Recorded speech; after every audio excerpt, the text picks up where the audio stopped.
From nice dinner to nightmare, the strangest first date and its consequences. The punchline always lands first. People hear the story and wheeze with laughter. Then they ask for the long version and stop laughing around the middle. I never planned to become anyone's cautionary tale. I was newly separated, lonely in a way that knocks the wind out of you, and determined to prove I could sit across from a stranger without falling apart. The separation started in September. We signed forms like adults and divided the apartment like we were portioning leftovers. Friends gave the usual prescriptions: pick up a hobby, take a trip, try a few harmless dates to remember how chairs and menus work. One friend pushed the last idea like a personal project and promised to clap if I swiped on someone who didn't set off sirens. A week later, while stuck in airport lounges between meetings, I matched with a woman who seemed refreshingly steady. The profile had the standard signs of reality: a sibling, a street festival, a well-behaved dog. She said she worked as a therapist with kids on the spectrum, loved pumpkin desserts, and believed in answering messages before they decompose. She wrote quickly, with a warm, eager tone that made the silences of travel less heavy. By the time my return flight landed, we had agreed to meet. We chose a Tuesday evening at a neighborhood pizza place near her apartment. I arrived early because punctuality is the only superstition I respect. She walked in right on time, exactly like her photos, with a smile that apologized for existing and then tried again. The first 10 minutes were textbook awkward. Menus as shields, water glasses held like talismans, a careful debate over toppings as if pepperoni could define compatibility. Then she mentioned she had big news she was excited to share later. It sounded like the kind of teaser people use to grease the wheels of conversation. I assumed it was a certificate, a lease, a family update. I let it pass. Once the food arrived, the conversation relaxed. She described her work without sermonizing, and I answered in the lightest possible version of honesty about mine. For a while, I forgot there was supposed to be a plot. The room was warm, the booth was a small island, and the ordinary rhythm of a first date clicked along. The first wobble came with geography. She launched into a long, affectionate story about her parents who, according to earlier messages, lived somewhere far north on the border of Minnesota and Wisconsin. She painted the scene with elaborate hand motions: pine trees, winter storms, a long driveway that ate snowplows. I pictured a Christmas movie filmed on a budget. The story lasted so long it looped. While she was still talking, the bell over the restaurant door chimed. 2 people entered and shook off the cold. They scanned the room, found us, and walked over with the confidence of people changing seats at a family reunion. They were her parents, not metaphorically.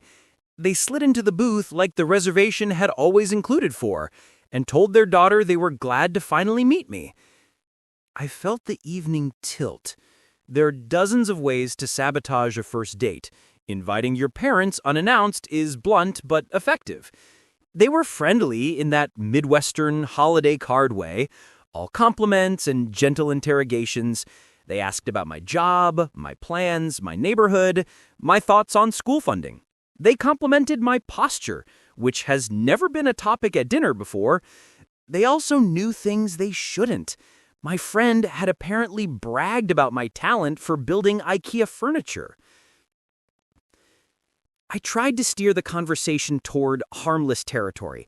Absurd travel mishaps, the arrogance of GPS and snow, how every city claims the best tap water. The father began joking about how nice it would be to have a capable son-in-law who could lift a box and still remember to recycle it. The mother kept an eye on my left hand as if hunting for medals. Everyone laughed too easily. I drank water and rehearsed forgiveness. When the check arrived, all 3 reached for it and then paused like synchronized swimmers. After a polite struggle, they allowed me to pay because it would be ungentlemanly to do otherwise. The daughter looked pleased, as if we'd passed the first of several paperwork stations. They invited us back to their place for dessert, which turned out to be the same building as her apartment. The mother said she had baked a pumpkin pie that afternoon and suggested it would be wasteful to let it cool alone. I love pumpkin pie in a way that embarrasses me, and fatigue makes cowards of the principled, so I nodded. A quick slice, a gracious goodbye, and the night would end with sugar rather than confusion. Their apartment was overheated and homey, the furniture halfway between inherited and functional. A game murmured on the muted television. The pie tasted like November. I tried twice to stand, and both times got caught by fresh topics. How I found my way into education, whether I did my own oil changes, which neighborhoods were secretly improving. They were impressive conversational anglers, and I kept biting. My phone buzzed. My best friend, the architect of this whole experiment, called to check on me. I excused myself to the hallway and answered. She cackled when I described the dinner for four, then handed me an exit plan as if she kept templates ready. A friend named Eddie had blown a tire. I was supposed to be the closest adult with a lug wrench. The timing was urgent. I hated to cut a fun evening short, but duty called. It was stupid and believable, which is the exact recipe for survival. I returned to the living room to stage the apology. Before I could begin, the daughter announced she needed to take her dog outside. The dog had been circling the room with the shameless energy of a creature raised on affection and floor privileges. Refusing to join the quick walk would have been impolite, and my car was on the curb, so I agreed. Unexpectedly, the mother said the fresh air might help her sinuses and grabbed her coat too. On the sidewalk, the dog performed an exhaustive investigation of a hedge while the mother narrated like a sports commentator, and the daughter stood very close. The night had sharpened. Every reflection in my car's rear window looked like a set of eyes. That was when the mother changed key. In an offhand tone, she said it felt good to meet someone steady again, because the past few years had involved more paperwork and doctors than any family deserves. She used the kind of vague phrasing people choose when they want to convey seriousness without details. She added that she hoped her daughter had finally turned a corner. The daughter shifted and stared at me with an intensity not usually present on a sidewalk full of melting snow. My instincts began shouting. I delivered the emergency tire story with the sincerity of a man late for a rescue. Both parents sighed in a disappointment that felt practiced. The daughter hugged me for a few beats longer than human resources would recommend and said she looked forward to building a life again. The sentence hit me like a door slamming a few inches from my nose. I smiled the neutral smile of a flight attendant during turbulence. I reached the car.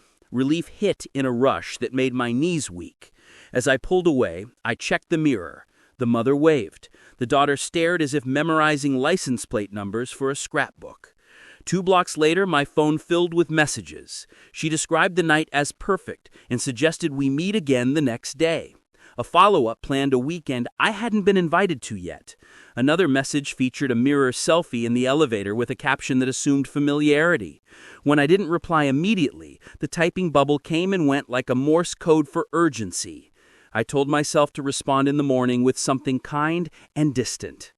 At a light, I exhaled, rolled my shoulders, and reminded myself that I had escaped with nothing worse than a story and an unwise amount of pie. The relief lasted until a sedan slipped behind me and stayed there. It matched my turns with suspicious loyalty. When we stopped again, the headlights flooded my cabin. I glanced back and recognized the father's profile. The mother sat upright beside him. Either the daughter was in the back seat or already home live editing our wedding website. I turned right without signaling, then left, then right again through a set of streets I knew well. The sedan followed for 2 turns and then gave up, or at least disappeared. I breathed like a person who had unknotted a parachute mid-fall.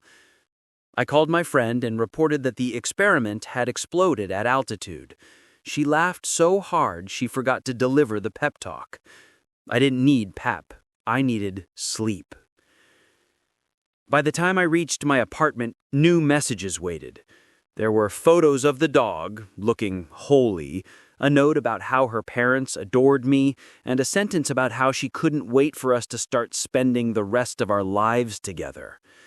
I set the phone face down and stood in the dark kitchen, telling myself the night was finally over. Sleep would not save me from what came next. That night. It wasn't. It was only the beginning. The phone didn't stop buzzing. I had set it face down on the kitchen counter, but the screen kept lighting the room like a broken lighthouse. Every few minutes, a new message appeared. I didn't open them. Instead, I poured water, stood barefoot on cold tile, and convinced myself it would burn out by morning. Sleep came in fragments. When I woke, the light through the blinds told me it was too early, but the clock insisted it was already past 9. The phone blinked with double-digit notifications. Most were from her. A few were from numbers I didn't recognize. One voicemail sat there too, the kind that shows the transcription preview before you hit play. It read, "Can't wait to introduce you to everyone. This is finally happening. So glad we met before 30. My stomach tightened. At work, I carried the phone in my pocket like a grenade with a loose pin. I told myself I wouldn't look, but my body betrayed me, checking every vibration. There were more photos of her dog, more questions about my schedule, and the long thread describing colors she liked for living room paint. My coworkers noticed I was distracted. One asked if I was sick. Another asked if I'd fallen in love. Both guesses were wrong, but easier to nod at than to explain. By the end of the day, she had shifted from messages to calls. If I didn't pick up, she left voicemails. In one, I could hear traffic. In another, a television murmured in the background. She spoke casually, like we were already in the middle of conversations I hadn't joined. In one, she whispered, "I'm outside. You'll see me when you come down." That night, I parked in the courtyard. The lot was quiet, lit by yellow lamps that hummed faintly. For the first time all week, I exhaled without checking mirrors. The relief lasted less than a day. During lunch the next afternoon, a staff member said someone had asked for me at the front desk. The description was immediate: tall, dark hair, big smile, carrying a container wrapped in foil. She had said she was dropping off homemade food for me. The receptionist declined to accept it and asked her to leave. She had argued, then stormed out. My stomach turned.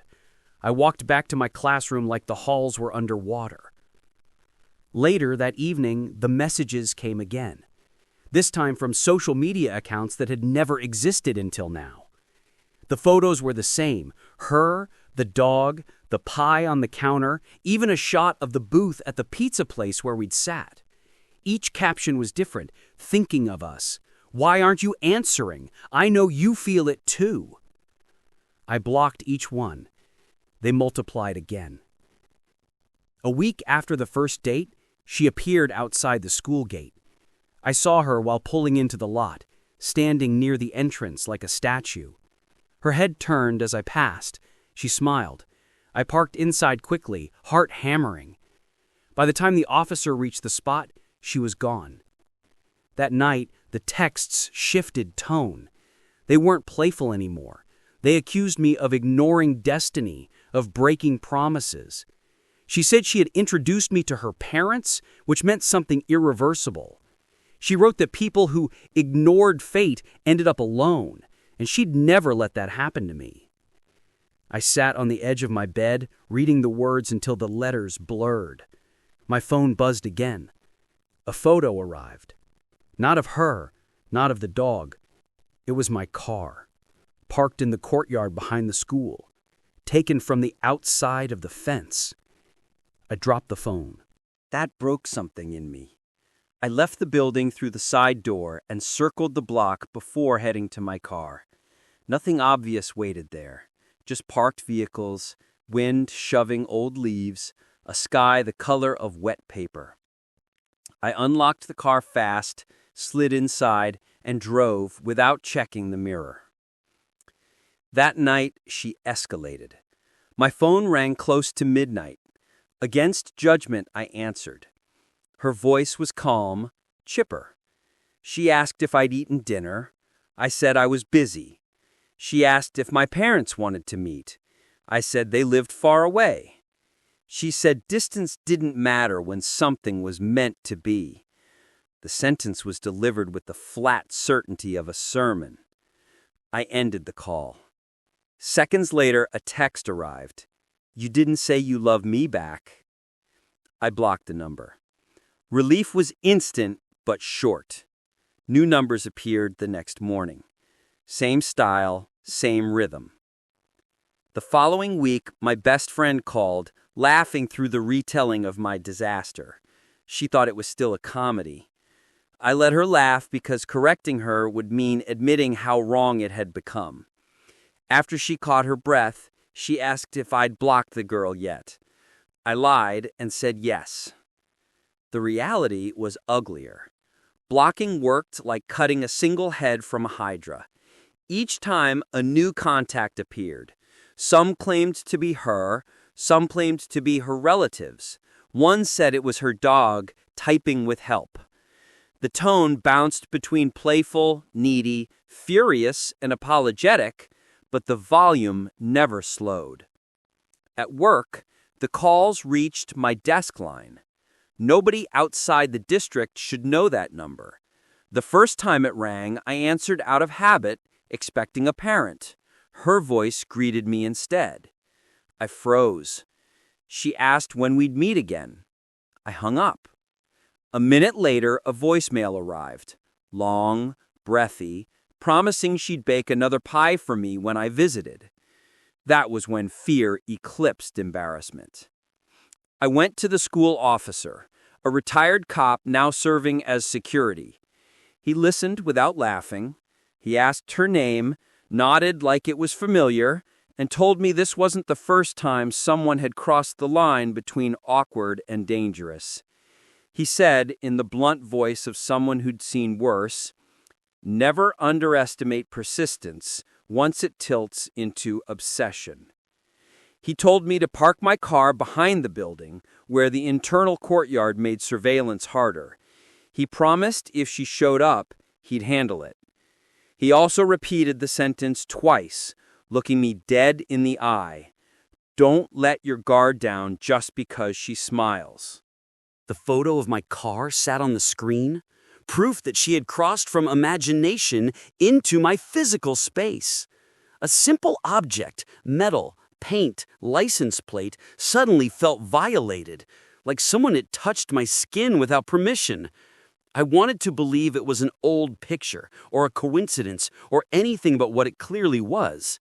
Yet the timestamp glowed in the corner, taken less than an hour before it arrived. I didn't sleep that night. Every sound outside my window became a footstep. Every flash of headlights across the wall became a surveillance beam.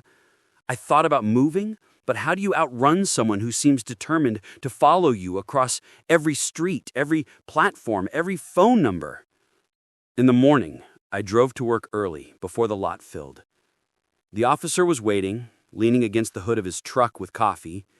When I showed him the message, his jaw tightened. He didn't laugh, didn't offer cliches.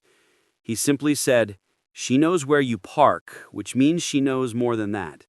Don't engage, don't reply, and don't underestimate her capacity for escalation."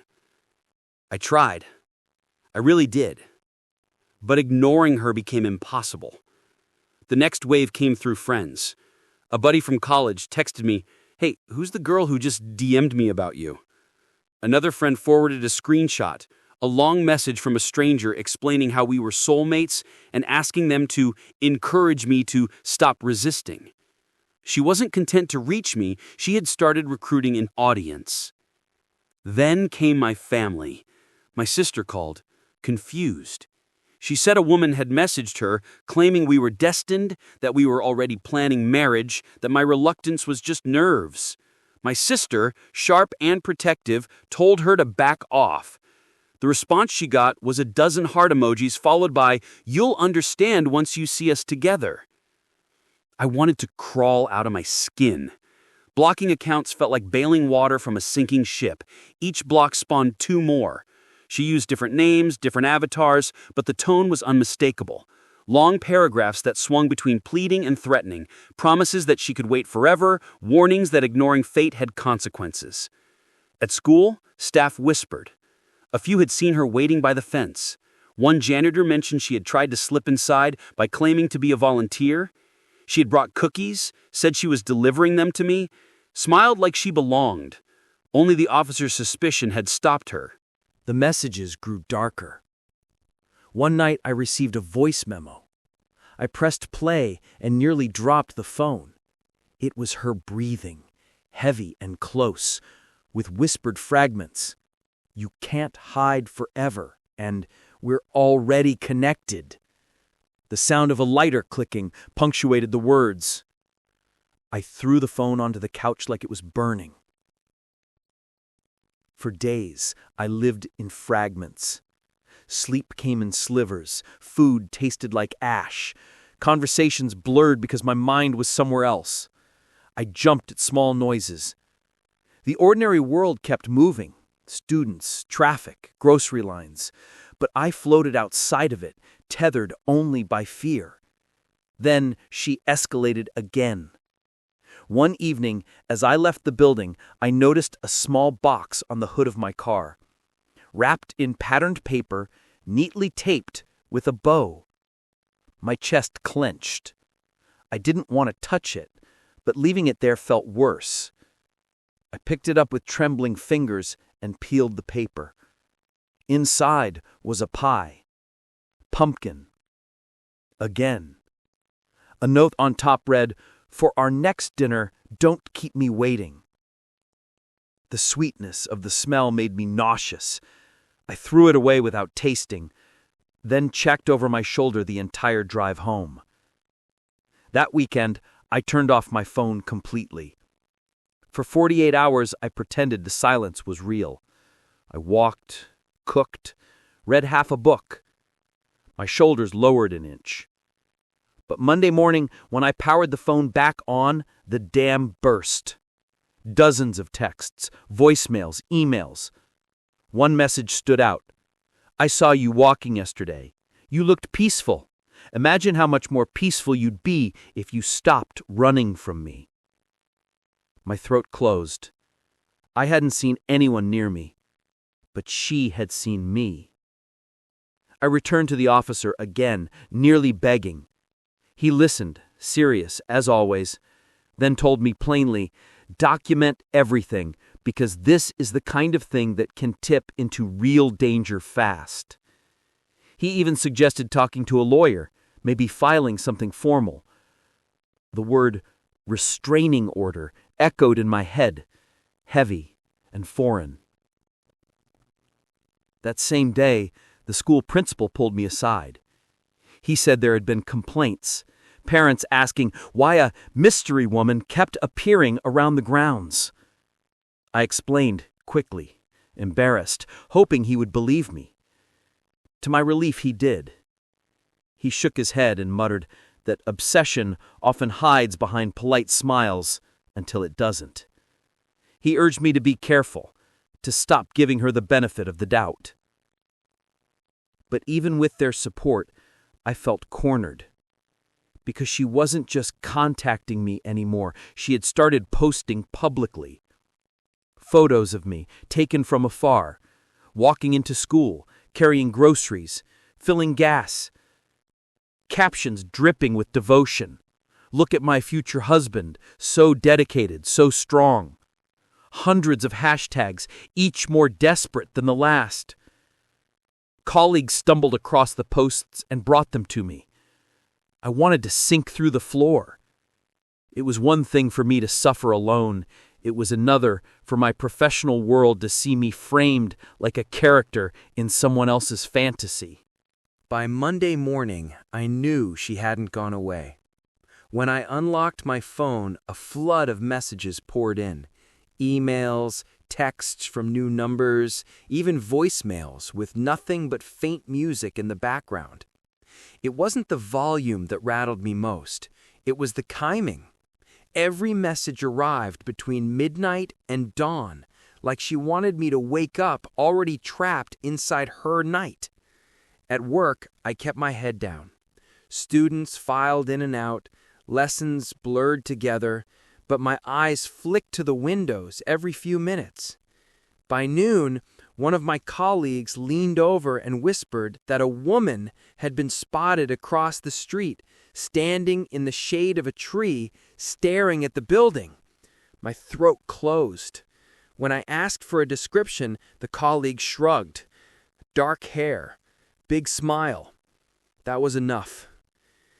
The officer did a sweep, but by the time he crossed the street, she was gone. He told me again to document everything. He spoke slower than usual, like he wanted his words to stick. The more evidence you gather, the harder it is for anyone to dismiss this as just awkward dating drama. That night, I dreamed of locked doors.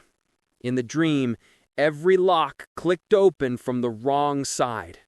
I woke up drenched in sweat, heart racing, half convinced I'd find her in the corner of the room. 2 days later, the pie showed up again. This time, it wasn't on my car, but outside my apartment door, wrapped in foil, warm enough that it must have been left minutes before I came home. There was no note, just the unmistakable smell. I didn't bring it inside. I stood there staring, until a neighbor passed, gave me a strange look, and disappeared down the hall.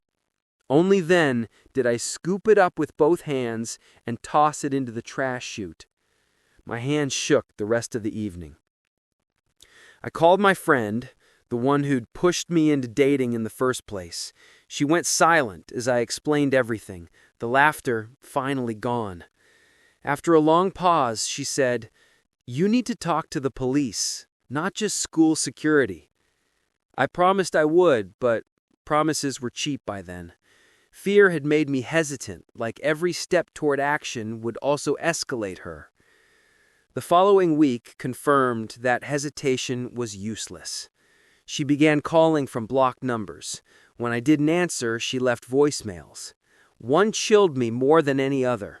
Her voice, steady and calm, saying she was in the hallway outside my apartment listening to me breathe. I froze in place, listening to my own breathing, unable to tell if the threat was real or theater. I checked the peephole 3 times. No one stood there. But when I opened the door an hour later, a folded paper lay on the floor.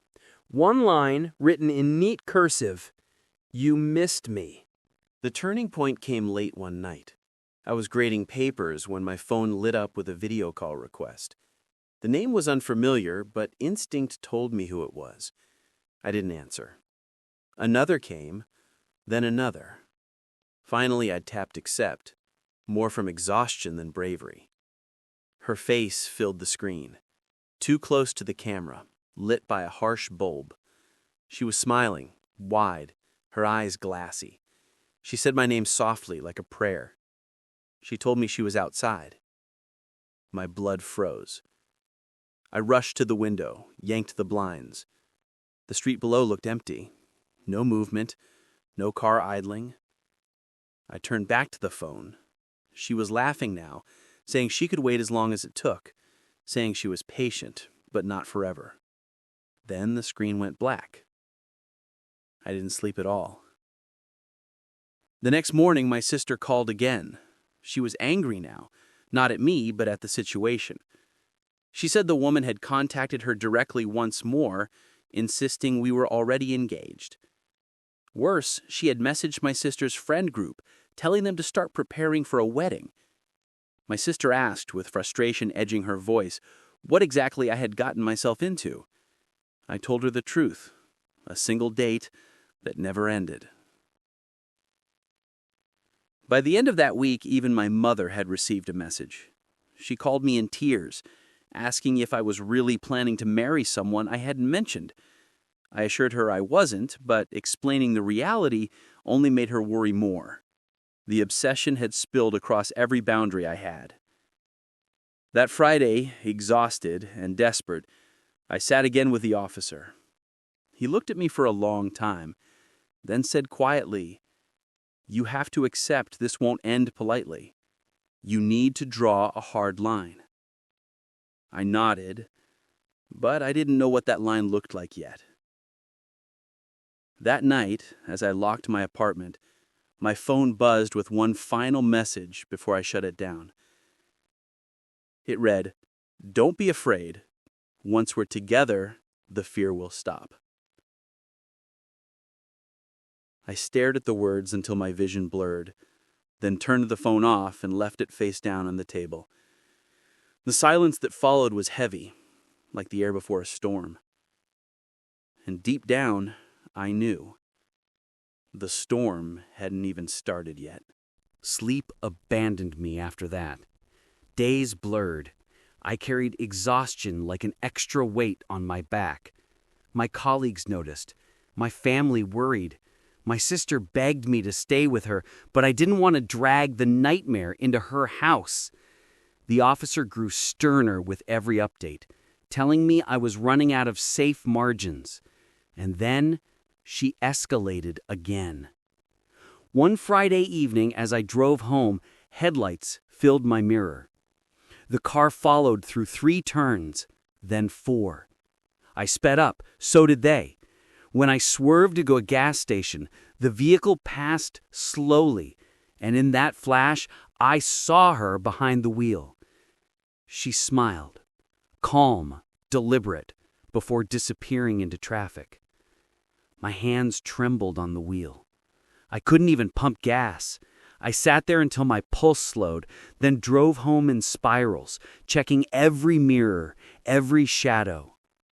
That night, the messages changed tone. No more pleading. No more sweet dog photos or recipes. Just sentences, stripped of decoration. You can't run forever. We are already bound. The only way out is together. The officer urged me again to file. I finally did. The paperwork felt surreal, like I was describing someone else's nightmare. I handed over screenshots, voicemails, timestamps. The officer nodded gravely and said the wheels would turn, but slowly. I would have to stay vigilant. The next day, she proved how vigilant I needed to be. She showed up at my workplace. Bold now, no longer content to hover at the edges. She walked straight up to the reception desk, carrying flowers, and asked to see me. The receptionist, trained by now, called the officer immediately. He escorted her out, firm but careful, and she went without struggle. As she passed the windows, she looked up and locked eyes with me. Her expression wasn't anger, it was certainty, like someone convinced they were simply waiting for the rest of the world to catch up. That image haunted me. The weeks that followed were a blur of tension. Some nights were quiet, lulling me into hope. Other nights, messages arrived in floods again, each one twisting the knife deeper. She seemed to know my routines, my routes, even the times I stayed late at work. The final straw came in spring. I returned home late after grading papers, exhaustion dragging at my bones. The hallway outside my apartment was too quiet, too still. As I approached my door, I froze. Something was taped there. A photo of me. Not one from her phone, not stolen from social media, but a fresh photo, taken from behind, of me walking up the very hallway I now stood in. My knees nearly buckled. Someone had been here, steps behind me, close enough to capture that image without my knowing. I tore it down, locked the door, and called the officer with shaking hands. He told me to pack a bag and leave for the night. I stayed at my sister's, but even there I couldn't rest. Every car outside her window looked suspicious. Every footstep on the stairs made my skin crawl. The next morning, I made arrangements to move apartments. I filed more paperwork. I changed my number again. Each step felt like survival, not life. And yet, even now, even with distance and silence, the story doesn't feel finished. Because obsession doesn't always vanish. It waits. It adapts. Sometimes it goes underground, resurfacing when you least expect it. I don't know if she's watching still from a distance or if she's latched onto someone else. What I do know is this. Every time I pass a bakery and smell pumpkin, my chest tightens. Every time I see headlights in the mirror that don't turn away, my pulse spikes. Every time the phone rings from an unknown number, I hesitate before answering. People laugh when I tell the first half, the pie, the parents, the awkward dinner. They call it the worst first date ever, comedy material for a bar. They don't see the second half, the shadow that grew larger with every ignored message, every opened door, every polite smile. The truth is, it hasn't ended. Maybe it never will. Maybe that's the nature of stories like this. They don't close neatly. They just fade into watchfulness. So when you ask me about my strangest date, my answer isn't funny anymore. It's this. Once you open the door to someone, you can't always close it again. And sometimes, when you turn the lock at night, you wonder if the person outside already has another key.